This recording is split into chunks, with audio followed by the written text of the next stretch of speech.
Okay, so beta decay we were discussing, and I was in the middle of describing what is called Fermi theory of beta decay. You know, in beta decay we have a nucleus with Z protons and neutrons, total mass number A, decays to say y Z plus 1 A, when a neutron is converted into a proton and then electron and then antineutrino. This is beta minus decay, and when these beta minus decays are studied, the kinetic energy of this electron, which is the experimentally accessible quantity, that has got a distribution. That is the biggest mystery. It is something of this sort. I will show you on the screen a schematic drawing of this. This side is energy in MeVs and this side is the number of electrons detected at that energy. So, this is the kind of continuous distribution, and this distribution ends somewhere here, which happens to be the Q value that we obtain from this equation. Similarly, for beta plus decay, the equation is this goes to Z minus 1 because a proton decays into neutron, and then you have this positron thing, this neutrino thing beta plus, and here the spectrum is slightly different, looks like this. I will just show you on the screen how these things look like. Again a schematic diagram only, not very not taken from any measured result, but look at the screen. This is your beta minus spectrum. The axis on the horizontal side is the energy in mega electron volts. This is kinetic energy of the electron as measured in the detector in the experiment, and then this side is the number of electrons at that. This is beta minus, the electrons which are coming through this beta decay, their energy is distributed schematically in this fashion. Then if you look at the beta plus decays, the typical energy distribution will be something like this. This is the kind of, it is also a continuous distribution, but you can see the shapes are somewhat different. This is again energy, kinetic energy of the positron in mega electron volts, and this side is again the number of positrons that are received. So, this is the kind of so just keep in mind that these are the kind of spectra that one experimentally observes, and the biggest thing was to see how this kind of continuous spectrum results, and then all that neutrino and other things which were invoked to do, and now we understand the mechanism very well. Now, the theory is in terms of that time dependent perturbation theory, a transition rate going from initial state described by wave function psi I to final state described by wave function psi f is something of this sort. dNdE psi I is your parent nucleus wave function, psi f is the daughter nucleus wave function, then electron wave function, and then neutrino wave function. What we had done, psi I psi e electron wave function we took at 1 over root v, which is an expansion of e to the power I p dot r over h cross, and you expand it and it becomes this 1 plus p dot r over h cross and so on, and then you neglect all other terms and take only the first one. This is 1 by root v. This is an approximation where we are taking say r equal to 0, so that only this term survives, electron is created at the center, and similarly psi nu we took 1 by root v, and then this part, this portion This became independent of electron momentum, depended only on the nuclear wave functions that we absorbed in some nuclear matrix element, and the energy dependence solely comes from this d and df, which is the density of states at the final state, and we were to calculate this density of state. Now, one way to know about the density of states is to look at a particle in a box, a cubical box, say in 3 dimensions. So, if you look at the particle in a cubical box of side L, particle which is free to move inside the box, no potential, but then it just cannot come out of these walls. So, the wave energy eigenstates are given in terms of n1, n2, n3, some sign, some constants times sin n1 pi x by L, n2 pi y by L, n3 pi z by L, and so on. So, these are the kind of quantum states which result, and each value of n1, n2, n3 which are integers, that describes a quantum state. These go from, all these things go from 1, 2, 3, so on, positive integers, and each set of n1, n2, n3 will give one quantum state. And in terms of momentum, if I look at it, your momentum in this state will be n1 pi h cross by L, py will be n2 pi h cross by L, pz will be n3 pi h cross by L. You can draw a px, py, pz space here, pz you can plot here, py you can plot here, px you can plot here, and in this momentum space, if I plot these points, they will form a grid, a cubical grid like this. N1 can change in unit steps, n3 can change, n2 can change, everything can change in unit steps, and therefore you will have some kind of a cubical grid. Okay, similarly in this side, So, cubical grid, and each grid that you have, that will have a volume of pi h cross over L cube.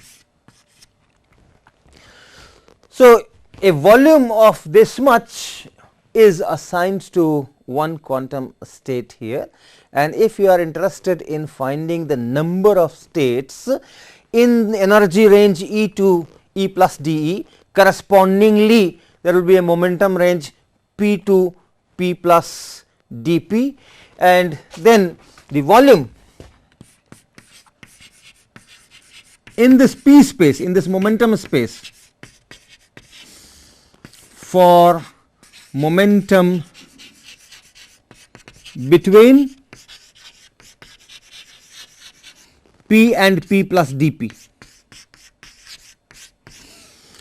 So, volume in this P space. So, magnitude is P, direction we are not bothered, magnitude is P or P to P plus dP. If I look at that portion here, that volume here which contains all these momentum values, that volume will be equal to 1 by 8 of 4 pi p square dP. 4 pi p square dP is the volume of the spherical shell. If you have momentum p, magnitude of momentum p, directions irrelevant, then you get a spherical surface in this space of radius p. Similarly, if the momentum is p plus dP, then it is magnitude p plus dP, another spherical surface of radius p plus dP. So, momentum between p and p plus dP, that will be the shell between these two spherical surfaces, and the volume of that shell will be 4 pi p square dP. 1 by 8 because this px, py, pz all are positive, n1, n2, n3 all are positive, px, py, Pz all are positive, and hence only 1/8 of that where everything is positive, all 3 coordinates are positive, that portion of the spherical shell is relevant here. So, that is why this 1/8. Now, from here if I count the number of quantum states that are there.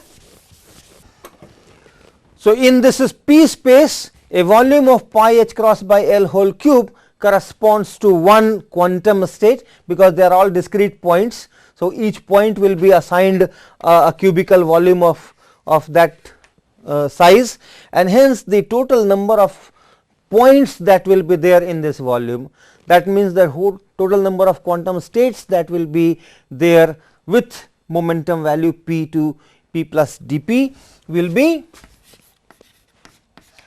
this 1/8 4 pi p square dp, that is the volume in the phase space in this momentum space, divided by its unit volume pi h cross over L cube. Okay, so, these many number of quantum states will be there in that momentum range. You can rearrange it little bit, it will be let us say 1/8 here, then 4 pi p square dp, this L cube in this denominator will go here, and that will become volume of the cube, and then pi cube and h cube. So, pi h cross cube, which you can write as 4 pi p square dp v over h cube. You can also get to this expression in a more qualitative way. You know, dx dpx uncertainty principle, this is of the order of h, dy dpy h and dz dpz h. So, if you say that a state of the particle is characterized by its position and momentum x y z px py pz, and these momenta and positions can only be determined with an accuracy which is limited by these expressions. You can say that dx, multiply all these things, dx dy dz dpx dpy dpz, this corresponds to one quantum state, because you cannot distinguish inside it, that is the smallest unit that you can do. So, this this corresponds to one state, and therefore, if you want to know the total number of states where the volume is capital V, this dx dy dz will integrate to capital V, and the momentum is p to p plus dp. So, this dpx dpy dpz, this volume element in the momentum space, that will integrate to 4 pi p square dp. So, the total will be again this 4 pi p square dp into v. This is now the volume in that 6 dimensional x y z px py pz space, and in this 6 dimensional space one state is described by one unit of this, that is h cube. So, this whole thing divided by h cube, the same expression, this is the number of quantum states in this. So, taking this result, that if you have a particle confined to volume V, physical volume V, the number of quantum states with momentum values p plus p to p plus dp is given by this. We use this in our beta decay expression, d and df we were needing, and now you have two of them, one is electron, another is antineutrino, or one is positron, another is neutrino. So, these two particles, one electron or positron, correspondingly the other particle is antineutrino or neutrino. So, that total number of quantum state dn, remember we have this expression that 2 pi by lambda and all that, and then this matrix element square dn df, that is we are looking for. So, this dn, which corresponds to both electrons and neutrino, will be 4 pi p e square dPe by h cube, and then V, and also for neutrino 4 pi p nu square dp nu V over h cross h cube, which is 4 pi square momentum of electron here, momentum of neutrino here, dPe here, dP nu here, then volume square divided by h 6. And from this matrix element square, you are having some terms in for this volume. That matrix square here, remember that was psi f and then h and then psi I, this is it. And for this you have nuclear wave functions and electron and neutrino wave functions, for which we had taken 1 by root v for each of them. So, 1 by root v and 1 by root v, so that comes out as 1 by v. So, this will be this thing, and then you will have that nuclear element. So, this is it, and square of this, right, square of this. So, square mod square of this will be square of this, and that will be 1 by v square. This is volume. So, you have 1 by v square. Here it is 1 by v, and then this is square 1 by v square, and then MIF square. So, this 1 by volume square here, whatever volume I take, nuclear volume where this electron is or neutrino is generated. So, this 1 by volume square and this volume square here, they will cancel out. So, this volume cancels out finally, and the total transition probability will be this nuclear matrix element here and multiplied by this portion without this volume square. So, all your dependence will come from this portion, this v square also gets cancelled. So, that is dN, and then dEF, final energy EF be electron rest mass energy plus electron kinetic energy and plus neutrino energy. Can assume neutrino mass to be neglected. This is kinetic energy of the electron and plus, if you neglect the rest mass energy of the neutrino, right. We will talk much more about neutrino mass later. So, if I am interested in energy distribution of these electrons, so at a particular energy, kinetic energy k of electron, how many electrons are coming, what is the transition probability and all that. So, we keep that k fixed, and then this dEF is in that case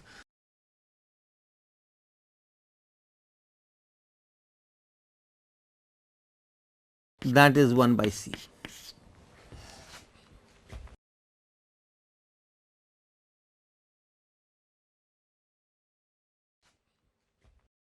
So, in calculating this dN dF, I will not be writing this volume square term there. You have 4 pi square and Pe square and P nu square over H 6 dPe.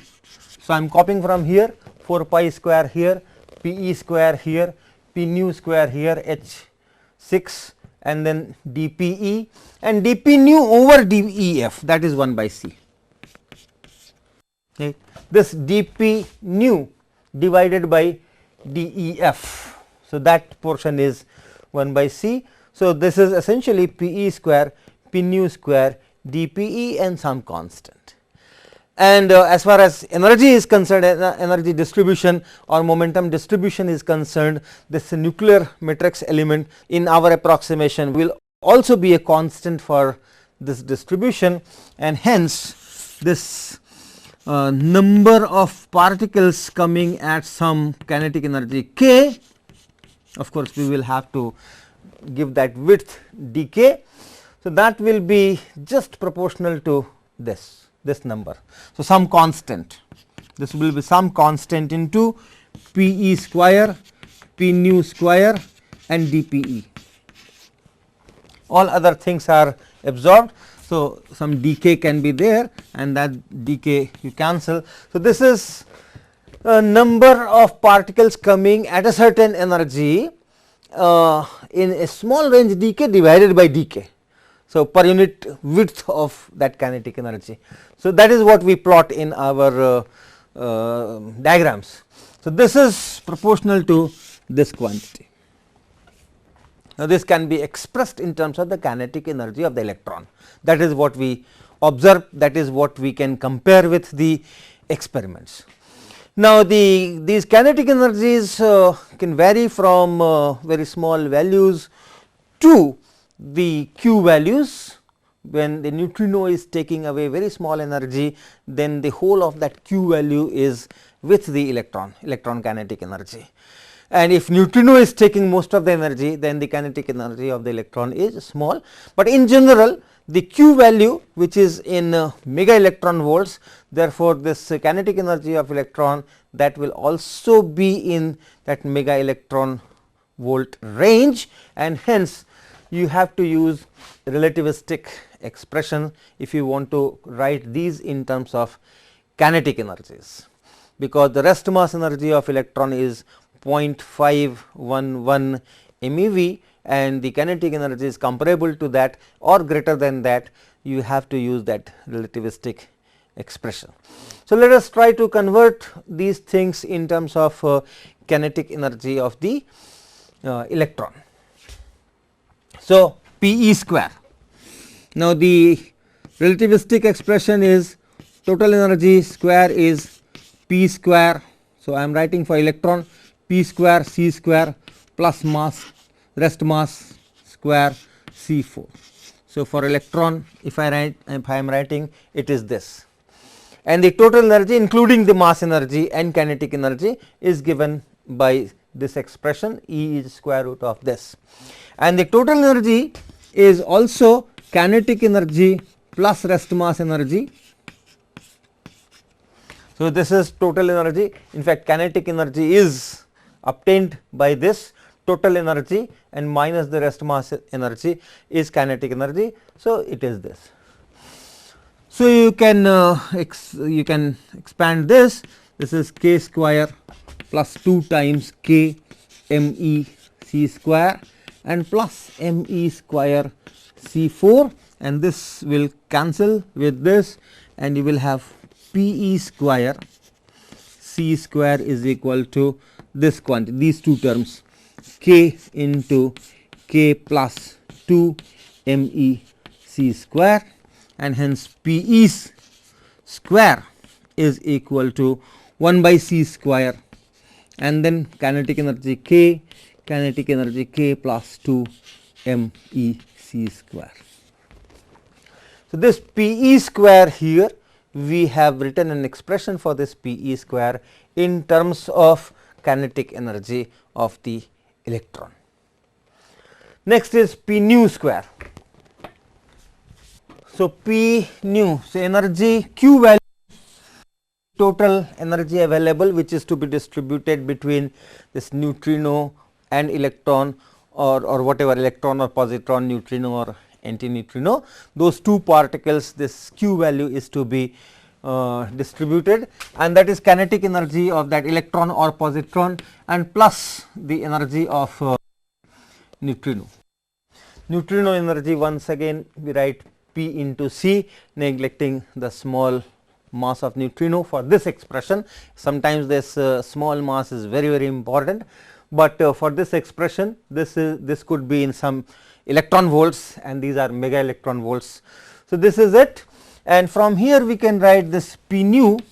So, P nu is q, total q value minus kinetic energy of the electron and this divided by C. So, P nu square is q minus k square and divided by c square. This c is the speed of light, that constant, universal constant. I have also written a c here. This is a different c, this is just a constant, any constant. If you want to distinguish, you can write c0 here. Okay, so that is p nu square. Next is dPe. So dPe we can write Pe, we already have Pe. Pe is equal to 1 by c square, and then this is k plus 2 mec square. This is Pe square. So, Pe is square root of that. So, 1 by c here and square root of this, and therefore, dPe is equal to 1 over c and differentiation of that, it is 1 by 2 square root k plus 2 mec square, and then differentiation of this with respect to k. So, k square will give you 2k, and here it is 2 mec square. So, just open this bracket and differentiate. K square gives you 2k and 2k dk, and 2 mec square into k gives this. So, this into dk. Okay. So, in fact, the decay is coming from here, you do not have to write it there. So, this is now collect everything and get that Nk.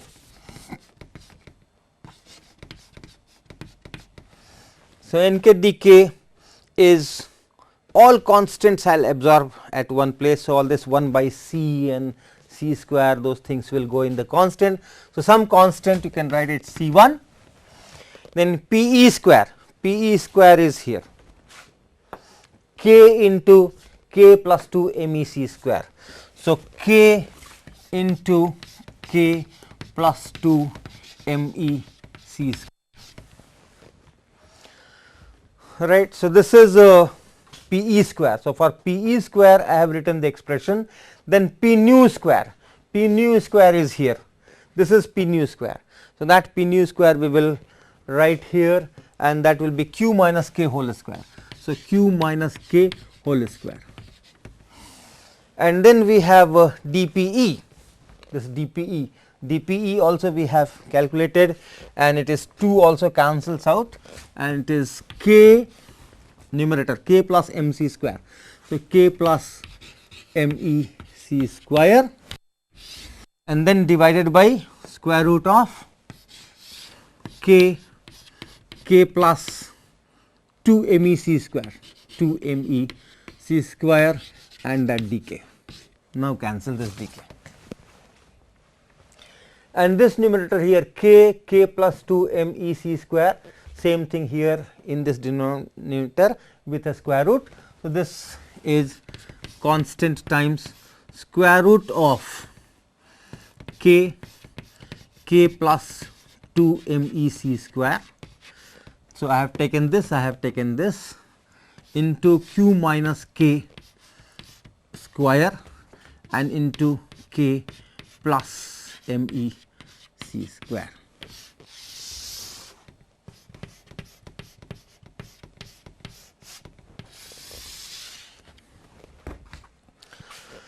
So, that is the kind of distribution of electrons in different kinetic energy that is predicted by this simple Fermi theory of beta decay based on time dependent perturbation theory.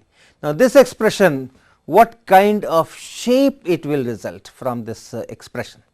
If I plot this Nk as a function of k, do I get that same shape which is found in the experiment? So, that is the test. So, I will show you on Excel data how to calculate this and what kind of shape comes if you evaluate this expression for different kinetic energies and then plot it. So, let us look at the screen. Okay, so, here is an Excel sheet on your screen, and I have taken this q value here. This is 0.6 written, if you can see, this is in mega electron volt. So, some value I have taken 0.6, it is in fact it corresponds to something like beta decay of 64 copper, around that. So, Q, this is mc square, this 0.511 MeV, mc square, the electron rest mass energy.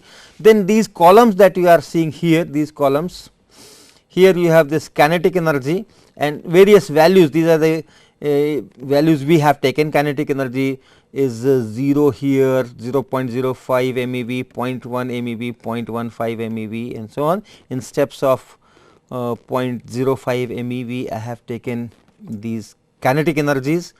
Then this column is for kinetic energy plus mc square. Okay. I hope you can see the numbers. So, this column here is 0.511. This is kinetic energy plus mc square. So, if the kinetic energy is 0, then it is 0.511. Similarly, this column is for k plus 2 mc square. So, the terms I am evaluating separately. This column is for q minus k square, that is in your expression, and this is just a copy for kinetic energy term. And here is this Nk.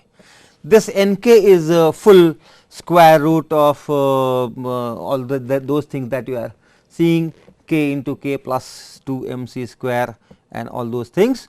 So, this is the final Nk, and this Nk is evaluated for different kinetic energies. I have collected the kinetic energies here also. So, kinetic energy 0, Nk is 0, kinetic energy 0.05 MeV and Nk is some 3.9 or so. It is this y scale is arbitrary, we have scaled it arbitrarily.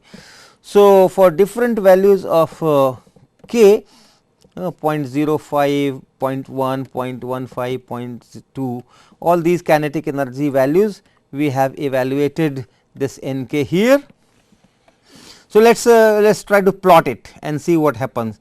So, if I plot it, these two columns. So, this is I have collected all these data, and then for plotting I have to just click some icons, and this is the plot that results,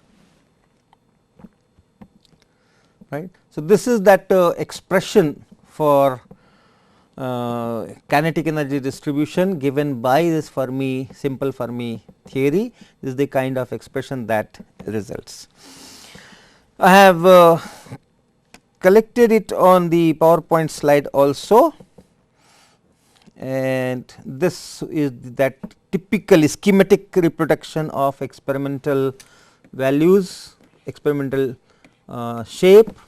Then this was for beta minus, and this is for beta plus, and this is what I have just shown on the Excel. I have copied it from that Excel sheet that we have calculated using this Fermi expression.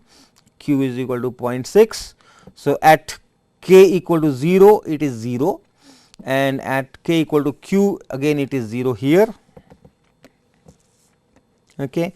This is 0 here, this is this point, I think if you are not able to read, this is 0.6 MeV. This side is kinetic energy k, and this is the q value we have taken. So, this point is the end point of this spectrum. The number of electrons that will come here is 0. So, this way, this is the experimental shape for beta minus spectrum, this is the experimental shape for beta plus spectrum, and this is the shape that is obtained if I use this Fermi expression. So, you can see that somewhat close to this beta plus spectrum shape, somewhat close to, but of course, there are differences. Beta minus spectrum seems to be very different. So, there is some problem, some discrepancies, some more terms are needed, some more modifications are needed if this is to match with the experimental shape, and the shapes of beta minus spectrum and beta plus spectrum as seen in the experiments are different. Look at this first curve here, this is for beta minus spectrum, and look at the second curve here, this is for beta plus spectrum. The shapes are somewhat different, whereas in our theory that we have developed, that we have described, that we have calculated, it was developed by Fermi, of course, we are only describing it. In that theory, there is no distinction between electron and positron, whether it is electron or positron. We have not used that anywhere in this expression, and we get this single curve for both beta plus and beta minus decay. So, something is missing. What is that something? We will talk about that now. So, what is missing which can differentiate between positron and electron and give different shapes to this energy spectrum? Obvious, the positron is positively charged, the electron is negatively charged, and if they are created inside that nucleus and then come out, they will undergo this Coulombic interaction with daughter nucleus, which is also positively charged. So, in this expression that has been derived, we have not taken any consideration of this Coulomb interaction.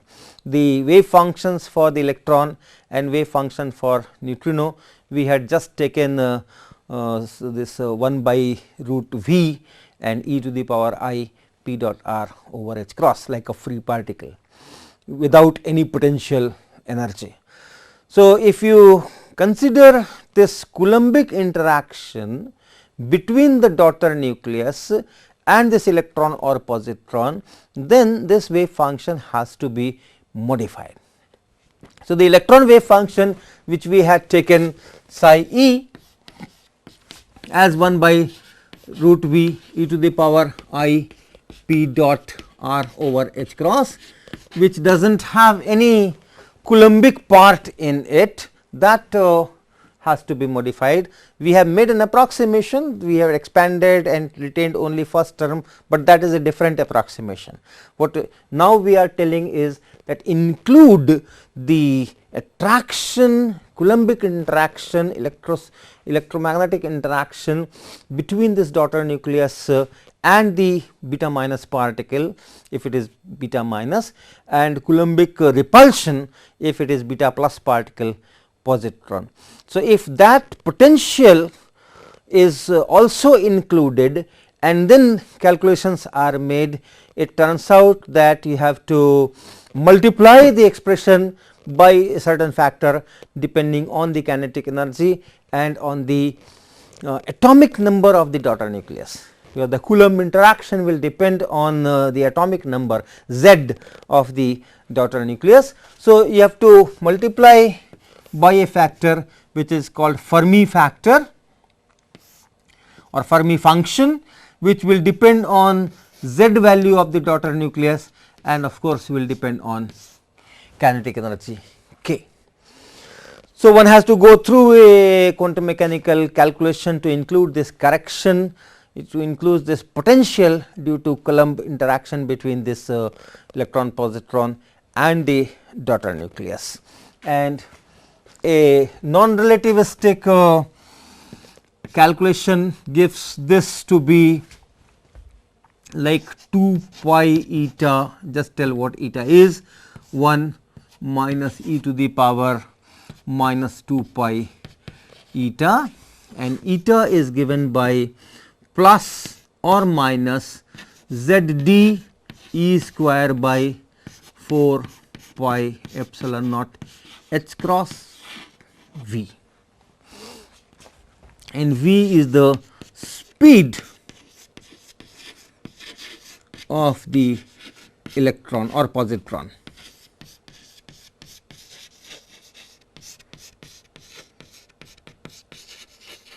This plus sign is if it is electron beta minus decay, and minus sign is for positron beta plus decay.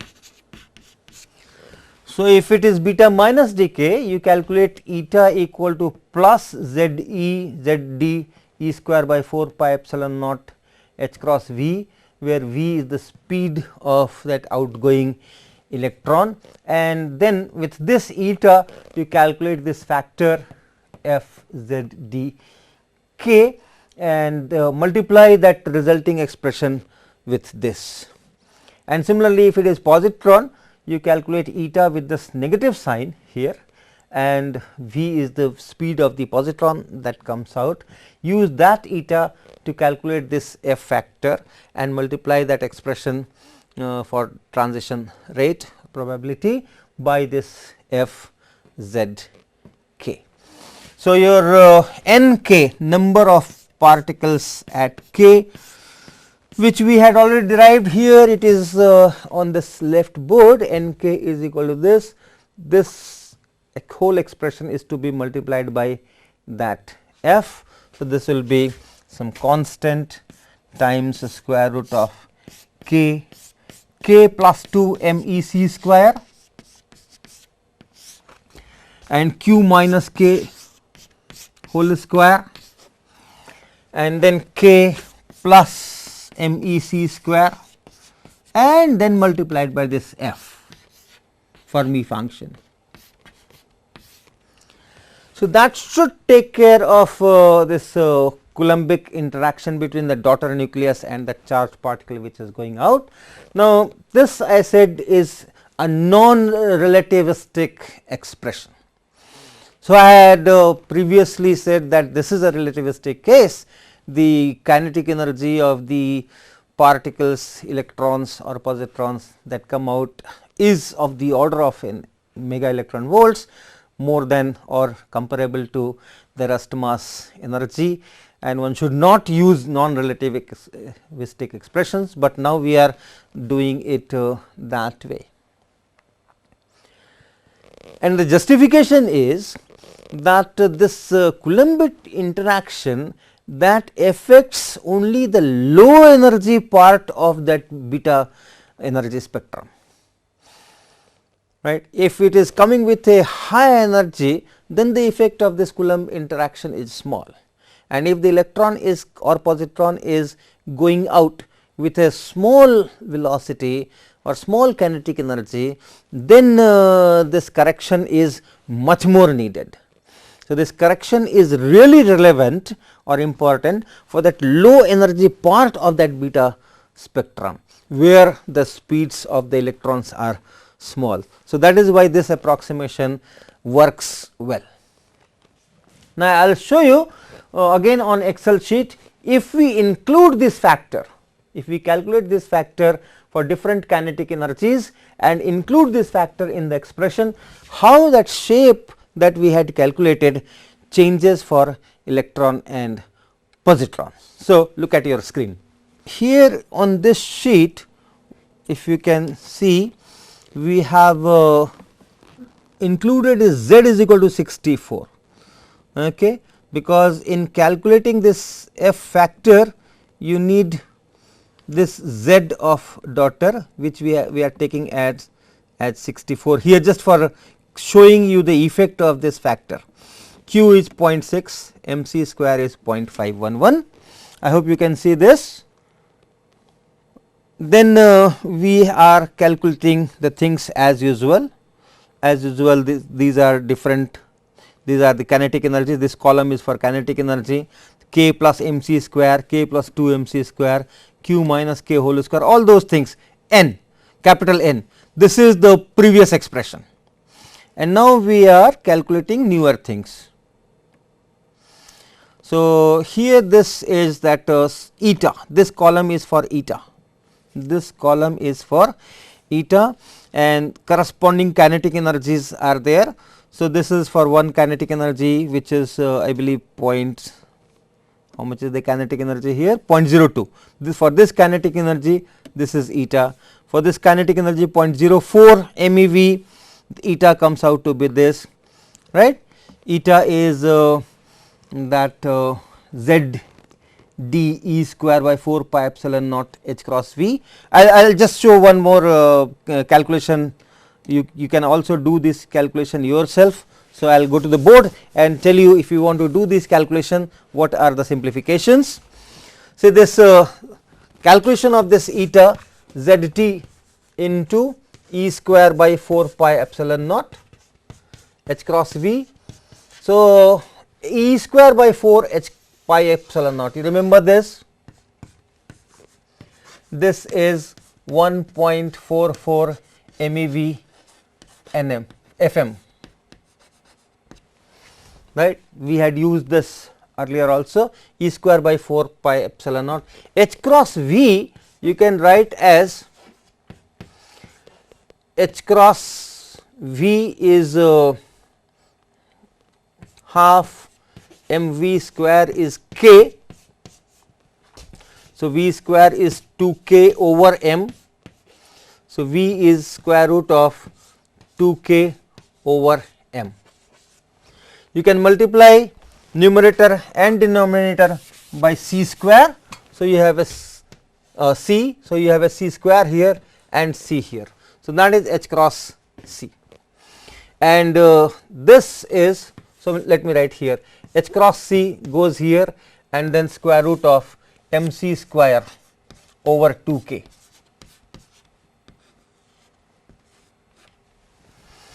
Okay, so that is this, and H cross c also, you remember it's like 200 MeV Fm, 197 to be more accurate. So, it is Z d into 1.44 MeV Fm will cancel with MeV Fm, this is 197 or 200, and then square root of mc square is 0.511 for electron as well as for positron, MeV and then 2k, 2 times k. So, if you put k in MeV, so this will also become dimensionless. So, k you have to put in MeV, right. So, it is just this. So, put the Z value of the daughter nucleus here and the k value here and calculate, that will give you that eta. So, that is what we have done in our Excel sheet. So, look at the screen once again. So, these are those eta for different kinetic energy. Here is the kinetic energy 0.06 MeV and here is that eta. This is kinetic energy 0.08 and here is that eta. So, we have these values of n without Coulombic interaction, this is, and these are eta. With this eta we have calculated f here, which is 2 pi eta over 1 minus exponential minus 2 pi eta, and then we multiply it, these two, this f factor and this capital N. Capital N is without Coulomb interaction and this f is that correction term, that factor capital F. So, multiply these two to get this corrected number at that kinetic energy, and this whole column we have calculated. For each kinetic energy we have calculated these NF values, right. So, here we have collected all these things at one place. These are the kinetic energies and these are the corrected n values, right. Kinetic energy, corrected n value, kinetic energy, corrected n value and so on. Now, plot this. So, these are the data and plot this, and plotting in Excel is also simple. It is we have to just click this icon and here it is.